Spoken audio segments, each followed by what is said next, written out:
పేరు నాని మాట్లాడిన మాటలు వింటుంటే నిన్న మహిళ అని చూడకుండా మరి వంకాయ కోసినట్లు కొయ్యాలి వీళ్ళని, మసాలా ఏంటి అసలు ఆ భాష ఎంత నీచంగా ఉంటుంది?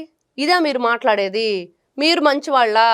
మీ మీద ఆరోపణలు చేశారంటే ఈ రోజున ఎవరైనా నమ్ముతారా? మీరు తప్పులు చేసి, మీరు ఇలాంటి ఏదైతే దొంగతనాలు చేసి పరకామణిలో స్వామివారి 50 కేజీల బంగారం కొట్టేసి, స్వామివారి తల్లీలాల విషయం కానీ, అక్కడ భోజనాల విషయం కానీ ఎక్కడ ఏది చేయకుండా ఉన్నారు? మొన్న కాళీ మద్యం సీసాలు వేసిన దగ్గర నుండి ఇన్ని తప్పులు చేస్తూ కూడా ఈ రోజున ఒక సీఎం హోదాలో ఉన్న వ్యక్తిని, డిప్యూటీ సీఎం హోదాలో ఉన్న వ్యక్తుల్ని ఇష్టానుసారంగా నోటికొచ్చినట్లు మాట్లాడుతుంటే, ఇప్పటి వరకు కేసు నమోదు చేయకుండా ఈ రోజుకి 3 రోజులు 4 రోజులు ఆయన మాట్లాడి ఇప్పుడు కేసు నమోదు చేశారు. ఈ పాటికి అరెస్ట్ చేసి తీసుకువెళ్ళాలి. బాబు ఏం చెప్తావో చెప్పు ఈ మాటలకు అని చెప్పి అడగాలి. అప్పుడు ఒక భయం ఏర్పడుతుంది. ఇదిగో మనం తప్పు మాట్లాడుతున్నాం, ఇలాంటి మాటలు మాట్లాడకూడదు, మన నోరుని కంట్రోల్లో పెట్టుకోవాలి అనేది వాళ్ళకు ఒక భయం ఉండాలి కదా సొసైటీలో. దాని గురించి లేట్ అయిందని చెప్పి మనం చెప్పుకుంటున్నాం.